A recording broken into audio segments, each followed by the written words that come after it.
मेरे प्रिय आत्मन, अहिंसा, अपरिग्रह, अचौरी, 3 महाव्रतों पर हमने विचार किया है। आज चौथा व्रत है अकाम। काम मनुष्य की सर्वाधिक महत्वपूर्ण ऊर्जा का नाम है। जिन 3 व्रतों की हमने बात की, उन सब के आधार में काम की शक्ति ही काम करती है। यदि काम सफल हो जाए तो परिग्रह बन जाता है। यदि काम स्वयं की हीनता से विफल हो जाए तो चोरी बन जाता है। यदि काम दूसरे के कारण से विफल हो जाए तो हिंसा बन जाता है। काम के मार्ग पर, कामना के मार्ग पर, इच्छा के मार्ग पर अगर कोई बाधा बनता हो तो काम हिंसक हो उठता है। अगर कोई बाधा न हो, भीतर की ही क्षमता बाधा बनती हो तो काम चोर हो जाता है। और अगर कोई बाधा न हो, भीतर की कोई अक्षमता न हो और काम सफल हो जाए तो परिग्रह बन जाता है। इस काम को गहरे से समझना जरूरी है। मनुष्य एक ऊर्जा है, एक एनर्जी है। इस जगत में ऊर्जा, एनर्जी के अतिरिक्त और कुछ भी नहीं है। समस्त जीवन एक ऊर्जा है। वे दिन लद गए जब कुछ लोग कहते थे कि पदार्थ है। वे दिन समाप्त हो गए। नीत्शे ने इस सदी के प्रारंभ होते समय में कहा था कि ईश्वर मर गया है, लेकिन यह सदी अभी पूरी नहीं हो पाई। ईश्वर तो नहीं मरा, पदार्थ मर गया है। Matter is dead. मर गया है कहना भी ठीक नहीं है। पदार्थ कभी था ही नहीं, वो हमारा भ्रम था, दिखाई पड़ता था। अब वैज्ञानिक कहते हैं कि पदार्थ सिर्फ सघन हो गई ऊर्जा है, कंडेंस्ड एनर्जी है। पदार्थ जैसी कोई चीज ही जगत में नहीं है। वो जो पत्थर है, इतना कठोर, इतना स्पष्ट, इतना सब्सटेंशियल, वो भी नहीं है। वो भी विद्युत की धाराओं का सघन हो गया रूप है। आज सारा जगत विज्ञान की दृष्टि में ऊर्जा का समूह है, एनर्जी है। धर्म की दृष्टि में सदा से यही था। धर्म उस शक्ति को परमात्मा का नाम देता था, विज्ञान उस शक्ति को अभी एनर्जी, शक्ति मात्र ही कह रहा है। थोड़ा विज्ञान और आगे बढ़ेगा तो उसे एक भूल और टूट जाएगी। आज से 50 साल पहले विज्ञान कहता था पदार्थ ही सत्य है। आज विज्ञान कहता है शक्ति ही सत्य है। कल विज्ञान को कहना पड़ेगा कि चेतना ही सत्य है, कॉन्शसनेस ही सत्य है। जैसे विज्ञान को पता चला कि ऊर्जा का सघन रूप पदार्थ है, वैसे ही विज्ञान को आज नहीं कल पता चलेगा कि चेतना का सघन रूप एनर्जी है।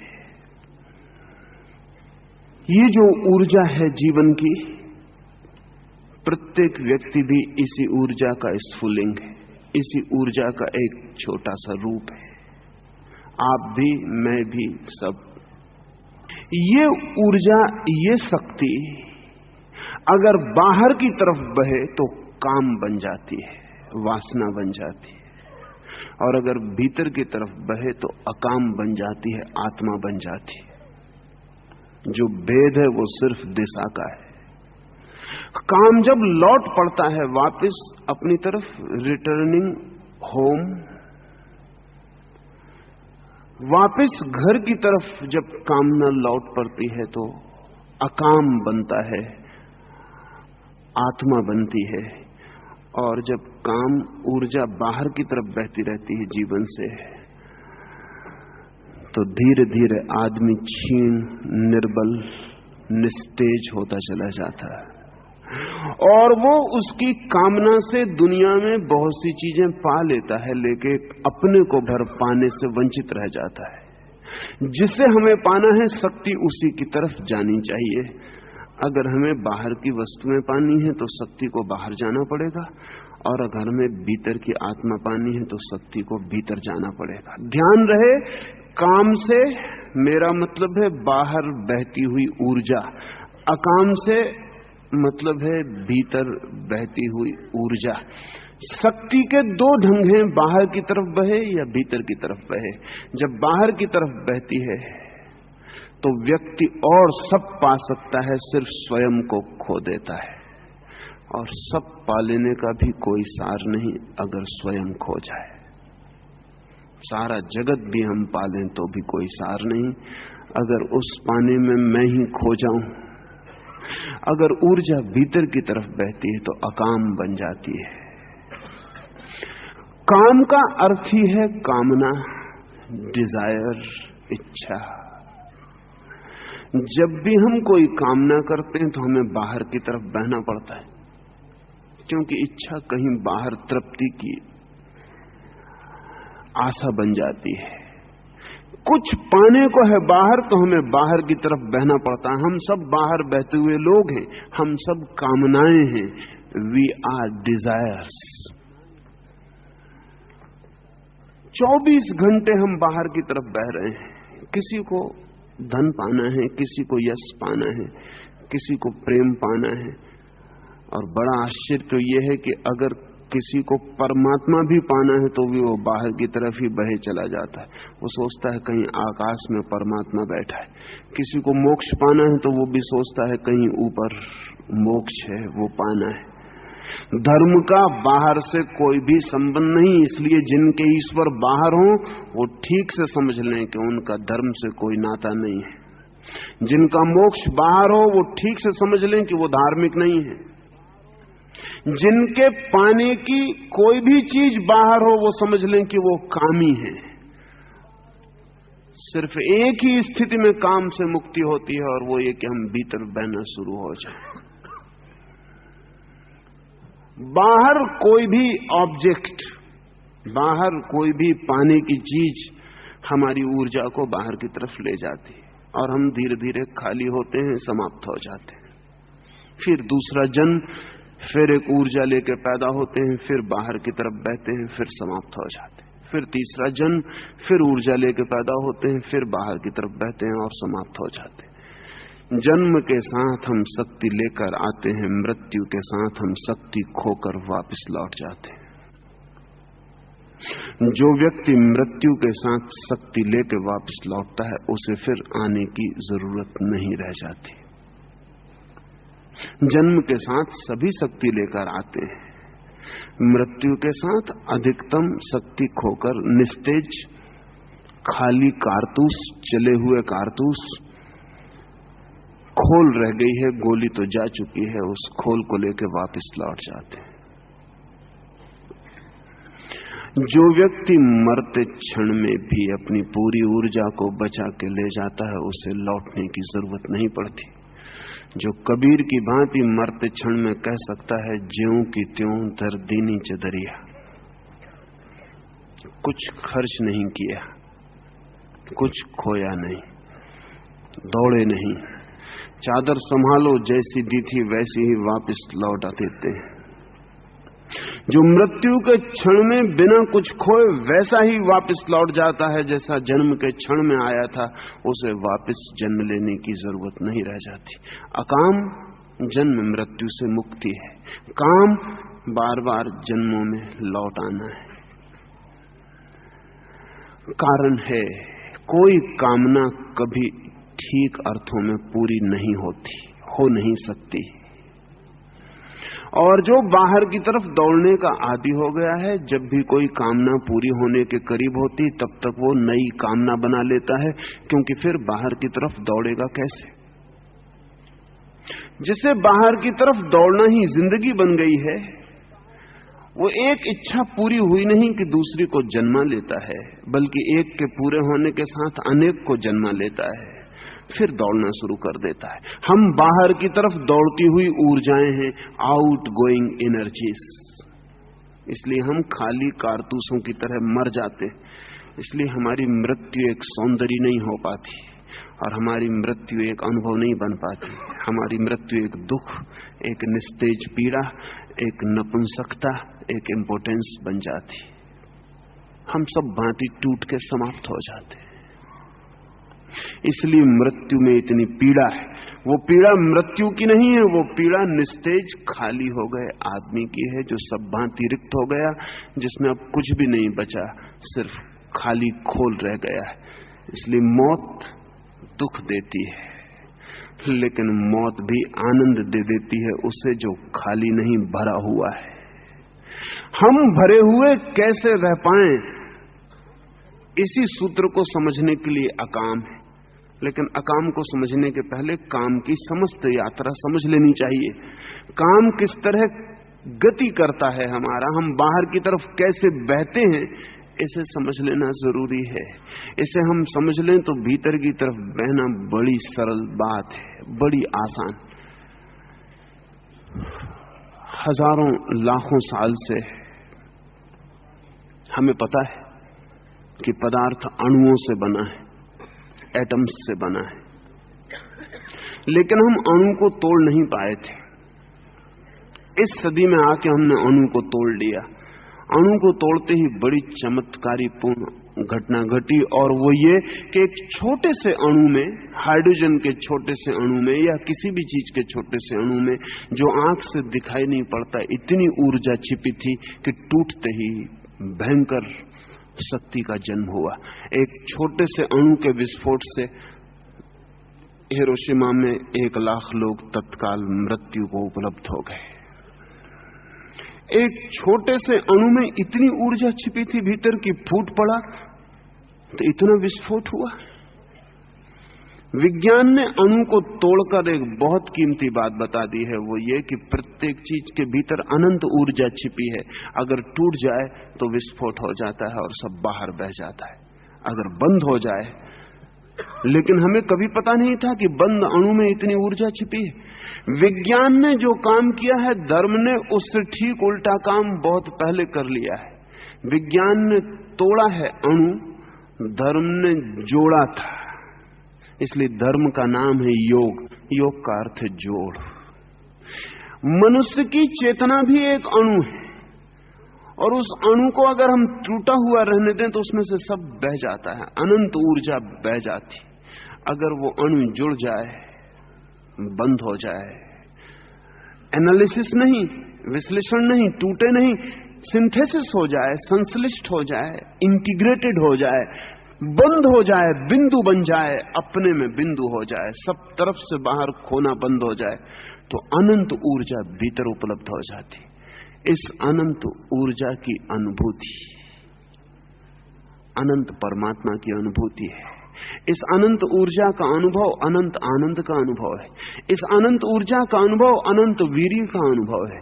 इस अनंत ऊर्जा के अनुभव के बाद फिर कुछ अनुभव करने को शेष नहीं रह जाता है, सब अनुभव हो जाता है। लेकिन समझना चाहिए कि आदमी टूटा हुआ अणु है, चेतना का टूटा हुआ अणु है। उसमें छेद है, जैसे कोई छेद वाली बाल्टी से पानी भरता हो।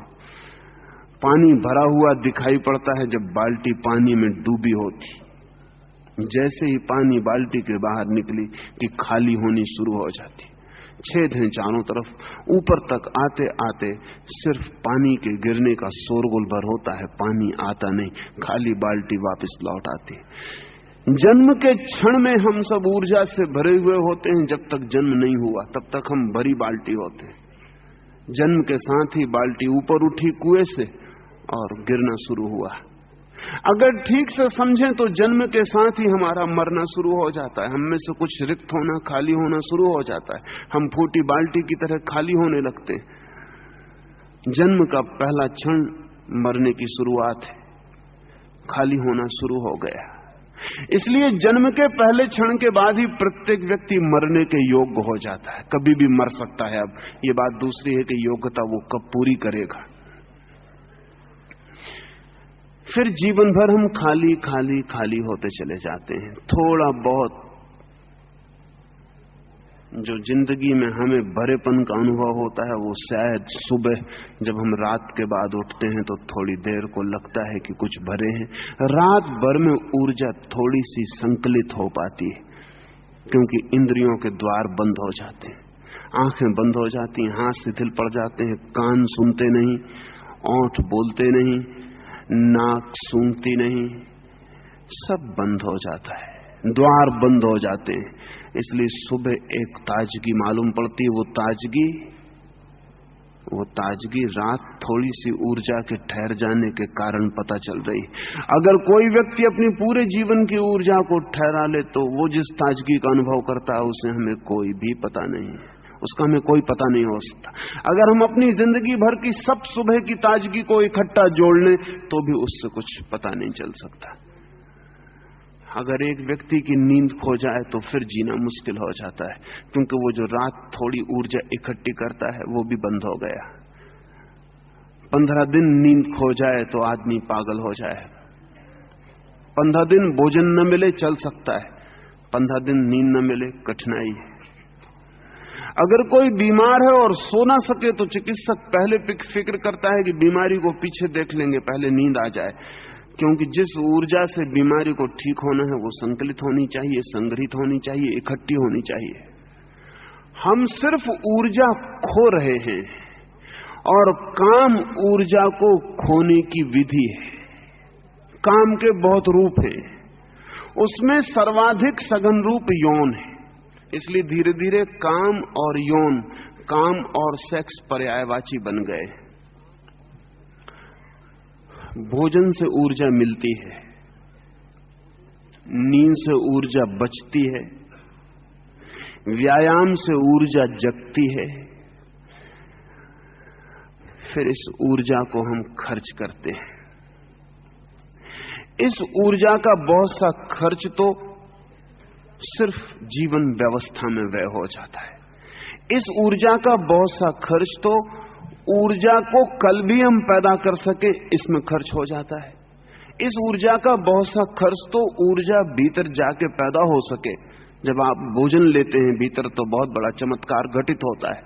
आप साधारण मृत पदार्थ को भीतर ले जाते हैं और आपकी जीवन ऊर्जा उसे जीवंत बनाती है, नॉन ऑर्गेनिक को ऑर्गेनिक बनाती है, उसमें बहुत ऊर्जा व्यय होती है।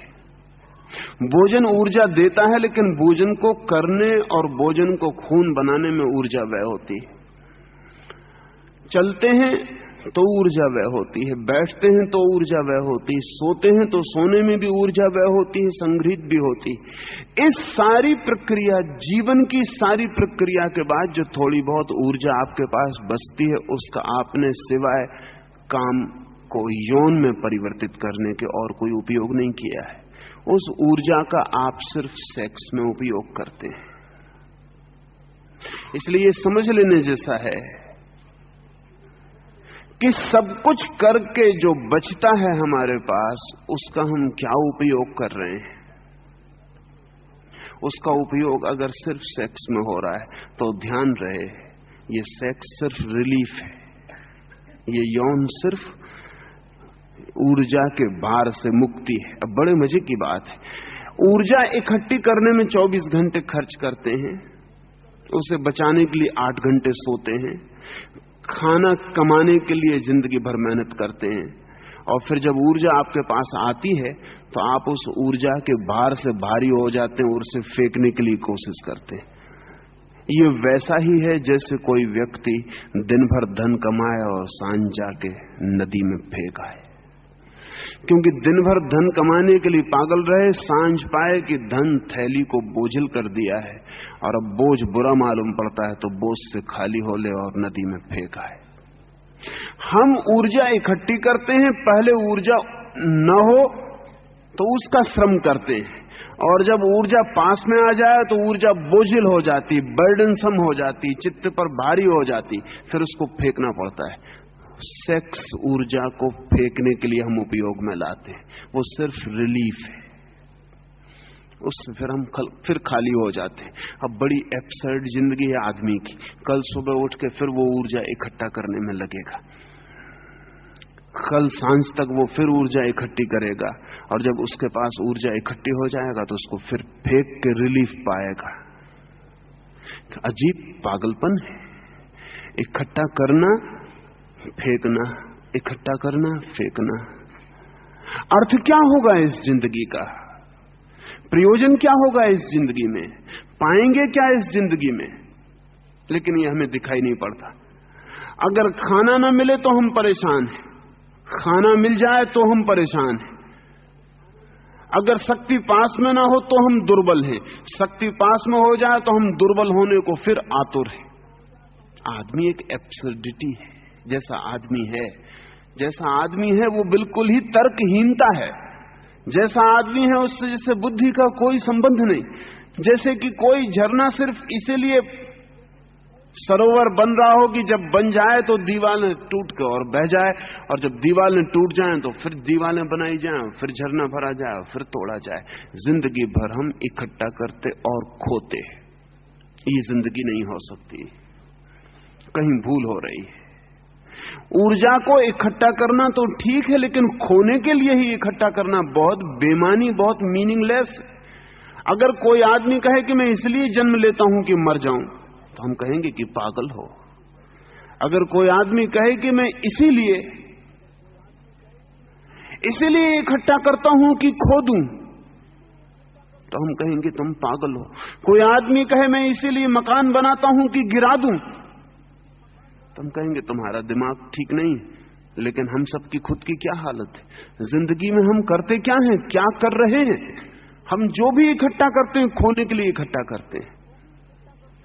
लेकिन शायद हमने कभी इस तरह सोचा नहीं कि हम जो भी इकट्ठा करते हैं वो खोने के लिए इकट्ठा करते हैं। इसलिए साधु सन्यासी हमसे उल्टा काम शुरू करते हैं। वो इकट्ठा करना कम कर देते हैं जिसमें कि खोने के लिए मौका न रह जाए, लेकिन उससे कोई फर्क नहीं पड़ता। एक आदमी 2 पैसे कमाता है, सांझ नदी में फेंक आता है। दूसरा आदमी इस डर से कि सांझ नदी में फेंकने से बच सकूं कमाता ही नहीं, लेकिन सांझ को दोनों एक से दरिद्र होते हैं। फेंकने वाला भी के पास 2 पैसे नहीं होते, जिसने कमाया नहीं हो उसके पास भी 2 पैसे नहीं होते। ये दोनों दीन होते। आप जिस जिस ढंग से ऊर्जा कमाते हैं और काम में व्यय कर देते हैं, यौन में व्यय कर देते हैं, सन्यासी डर के ऊर्जा कमाना बंद कर देता, उपवास करता है, खाना कम खाता है, अपने शरीर में इतनी ही शक्ति पैदा करता है जितना रोजमर्रा के काम में आ जाए, अतिरिक्त ना बचे। अतिरिक्त बचे तो वो मुश्किल में पड़ जाएगा, क्योंकि फिर वो आपका ही काम उसको करना पड़ेगा। लेकिन इससे कोई फर्क नहीं पड़ता। आप कमा के खो देते हैं, वो कमाता ही नहीं ताकि खोना ना पड़े, लेकिन इससे कुछ ऊर्जा बचती नहीं। अभी अमेरिका के एक विज्ञानशाला में वे एक प्रयोग कर रहे थे, वो हिंदुस्तान भर के सन्यासियों को ठीक से समझ लेना चाहिए। 30 विद्यार्थियों को 1 महीने तक भूखा रखा गया और ये समझने की कोशिश की गई कि भूख और सेक्स का क्या संबंध है, भूख से और यौन का क्या संबंध है।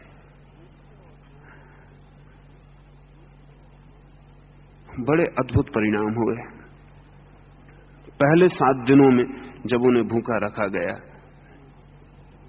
तो उनकी यौन प्रवृत्ति तीव्र हो गई, उनकी सेक्सुअलिटी बढ़ गई। लेकिन 7 दिन के बाद फिर उनकी यौन प्रवृत्ति कम होती चली गई। 15वें दिन उनके सामने नंगे चित्र भी रखे जाएं स्त्रियों के तो वे उत्सुक ना रहे। किसी भी तरह उनको भड़काया जाए वो को रस न लें। 30 दिन पूरे होते होते उन 30 युवकों में किसी तरह की काम वासना नहीं रह गई, किसी तरह का यौन नहीं रह सकते। वे बिल्कुल ठंडे कोल्ड हो गए, फ्रोजन, जम गए बिल्कुल। उनको हिलाने का कोई उपाय ना रहा, सेक्स जैसे विदा हो गया। फिर उनको भोजन दिया गया। 7 दिन में फिर वापस लौटना शुरू हो गए। 15 दिन तक वो अपनी जगह वापस लौट गए जहां थे। 30 दिन तक वो फिर सामान्य व्यक्ति थे, वही रस, वही यौन, वही वासना फिर उनको पकड़ ली। हुआ क्या? यौन नष्ट नहीं हुआ, सिर्फ यौन को जो अतिरिक्त ऊर्जा चाहिए वो नहीं मिली। सांप तो जिंदा रहा लेकिन चलने की ताकत ना रही। सांप पड़ गया, बेहोश पड़ा रहा, प्रतीक्षा करता रहा कि जब शक्ति मिले तो चलूं। फिर शक्ति मिली, फिर सांप हिलने डोलने लगा, फिर सांप खड़ा हो गया। इन 30 दिनों के प्रयोग ने यह बताया कि सन्यासी अपने को लंबे अरसे से धोखा दे रहे हैं। हाँ, अगर इन बच्चों को अब निरंतर ही कम भोजन पर रखा जा सके, इतना भोजन दिया जाए जितना इनके चलने, उठने, बैठने, बात करने में खत्म हो जाए शक्ति, तो अब ये बिना सेक्स के जिंदा रह सकेंगे। लेकिन ये अकाम नहीं है, ये सिर्फ मुर्दा काम है, ये मरा हुआ सेक्स है, ये मुर्दा काम है, ये मुर्दा यौन है, ये अकाम नहीं है। इसलिए जिन लोगों को ये समझ में आ गया कि शक्ति इकट्ठी होती है, फिर उससे मुक्त होने के लिए, रिलीफ के लिए हमें यौन में जाना पड़ता है, उन लोगों ने शक्ति इकट्ठी करनी बंद कर दी। वे भी वही भ्रांति में हैं जिस भ्रांति में बाकी लोग हैं। ग्रस्त और सन्यासी भ्रांतियों के उल्टे छोर हैं। अकाम का ये अर्थ नहीं है। अकाम का अर्थ है शक्ति तो पैदा हो, लेकिन यौन से विसर्जित ना हो, संग्रहित हो। और जब शक्ति बहुत बड़े पैमाने पर संग्रहित होती है और यौन से विसर्जित नहीं होती, तो वो शक्ति आपके भीतर ऊर्ध्वगमन शुरू करती। जैसे कि हम एक नदी की बाढ़ को रोक दें, बांध बना दें, तो नदी की जो गहराई थी, समझ लें 10 फीट थी, बांध बनाने पर बांध में गहराई 100 फीट हो जाएगी। और नदी जितनी रुकने लगेगी उतनी ही दीवार बड़ी करनी पड़ेगी और बांध गहरा होता जाएगा। बांध 1000 फीट गहरा भी हो सकता है, ऊपर उठने लगेगा। जब भी कोई शक्ति रोकी जाती है तो ऊपर उठती है, क्योंकि संग्रहित होती है।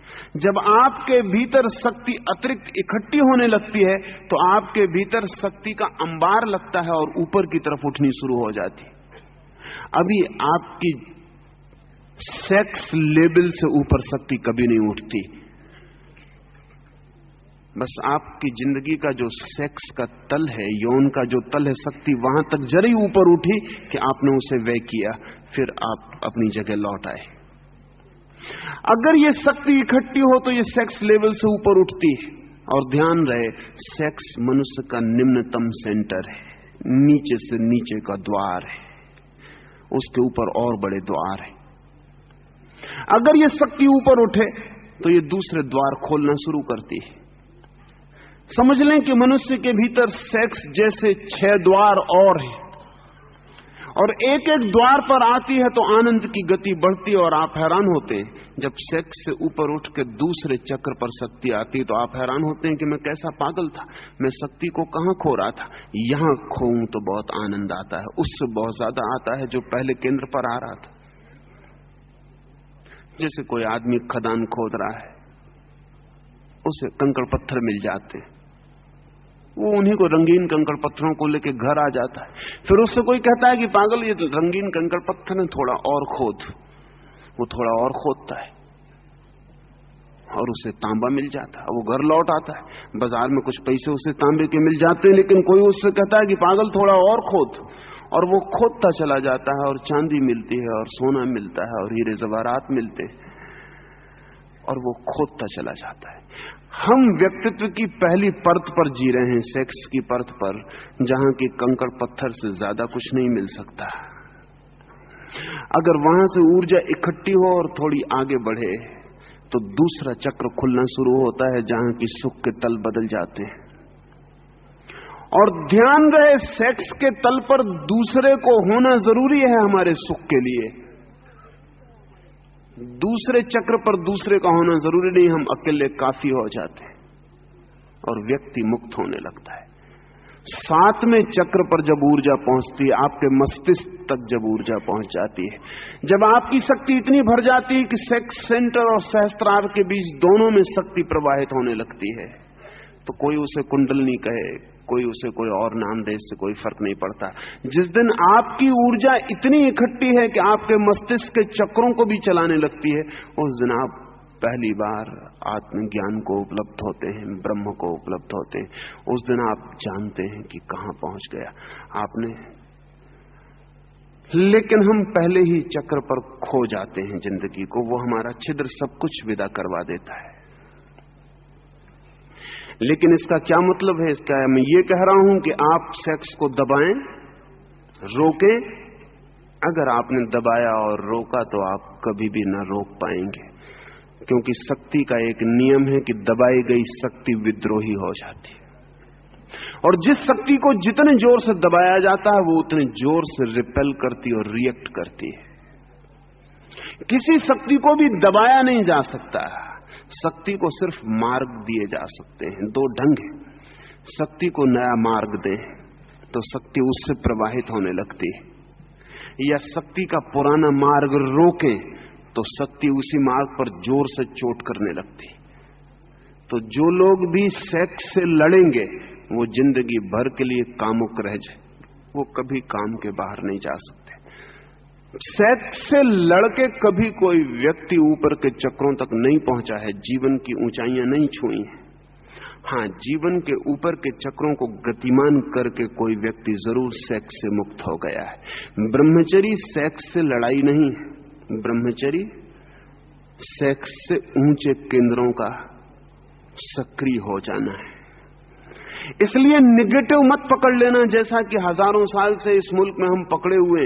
हजारों साल से ये हमारी समझ में आ गया था बहुत पहले कि ये ऊर्जा अगर रुक जाए तो बड़े आनंद के द्वार खोल देती। लेकिन ये ऊर्जा रुके कैसे? तो हम रोक लें इसे जबरदस्ती। जितना आप रोकेंगे ये ऊर्जा धक्का देगी, और जिस जगह आप रोकेंगे वहां ध्यान तो रखना ही पड़ेगा। और जिस चक्र पर ध्यान होगा वो चक्र सक्रिय रहता है। इसलिए जो लोग ऊर्जा को रोकते हैं काम के बिंदु पर, यौन के बिंदु पर, वे यौन के प्रति अति सक्रिय हो जाते हैं। सच तो यह है कि उनका पूरा व्यक्तित्व जन्नेंद्रिय बन जाता है, वे उसके बाहर नहीं रह जाते। उनका सारा बोध वहीं अटक जाता है, उनकी चेतना वहीं उलझ जाती है। और वो उलझी हुई चेतना जितनी चोट करती है उतना ही वो केंद्र सक्रिय होता है। जब वो केंद्र सक्रिय जोर से होता है तो उनके पास एक ही उपाय बचता है कि भोजन कम कर दें, व्यायाम कम कर दें और मुर्दे की तरह जीने लगें ताकि ऊर्जा पैदा ना हो। इससे कोई फर्क नहीं पड़ता। इससे तो साधारण ग्रस्त अच्छा है, कम से कम ऊर्जा पैदा तो करता है। ऊर्जा पैदा हो तो किसी दिन ऊपर की यात्रा भी हो सकती है। सन्यासी इससे बुरी हालत में वो ऊर्जा पैदा नहीं करता। हालांकि उसकी ऊर्जा बाहर नहीं जाती, लेकिन उसके पास ऊर्जा होती भी नहीं कि ऊपर जा सके। ऊर्जा चाहिए ही। जो बाहर जाती है वो भीतर जा सकती है, लेकिन जो बाहर जाने योग्य भी नहीं रही वो भीतर जाने योग्य कभी नहीं रह जाती। जो बाहर की ही यात्रा करने में असमर्थ हो गया है वो भीतर की यात्रा कभी न कर सकेगा। इसलिए एक बात तो पहली ये ध्यान रख लेना कि हमारे पास अतिरिक्त ऊर्जा चाहिए ही। तो ऊर्जा को पैदा करने का तो पूरा इंतजाम होना चाहिए, लेकिन ऊर्जा को नई दिशाएं देने का भी इंतजाम होना चाहिए। वो मैं 2-3 सूत्र आपसे कहूं कि इस ऊर्जा को नई दिशाएं कैसे मिलती हैं। एक, सिर्फ हम वर्तमान में जी सकें तो ऊर्जा इकट्ठी होती है और ऊपर की तरफ चलनी शुरू हो जाती है। एक पहला सूत्र, लिविंग इन द प्रेजेंट। जो आदमी भी बहुत कल का सोचता है और परसों का सोचता है और आने का सोचता है और भविष्य में जीने की कोशिश करता है, उसकी ऊर्जा बह जाती, क्योंकि भविष्य है दूर और भविष्य से हमारा जो संबंध है वो कामना का ही हो सकता है और कोई संबंध नहीं हो सकता। भविष्य है नहीं, भविष्य होगा, और होगा से हमारा संबंध सिर्फ वासना का हो सकता है, डिजायर का हो सकता है, और कोई संबंध नहीं हो सकता। इसलिए जीसस एक गांव के पास से गुजर रहे हैं और वो अपने शिष्यों को कहते हैं, देखते हो ये लिली के खिले हुए फूल? उन शिष्यों ने कहा देखते हैं। जीसस ने कहा कि देखो इनका सौंदर्य, देखो इनका खिलना, देखो इनका आनंद।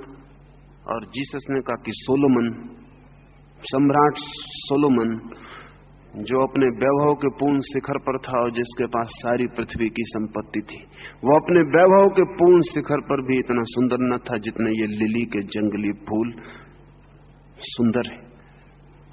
किसी ने पूछा लेकिन ऐसा क्यों है? तो जीसस ने कहा सोलोमन हमेशा भविष्य में जी रहा था, ये फूल अभी जी रहे हैं। इनकी ऊर्जा को कामना बनने का मौका नहीं है, इनकी ऊर्जा जीवन बन रही है। ध्यान रहे, जब भी हम ऊर्जा को कामना बनाते हैं तो भविष्य के कारण बनाते हैं। कामना अर्थात फ्यूचर ओरिएंटेशन।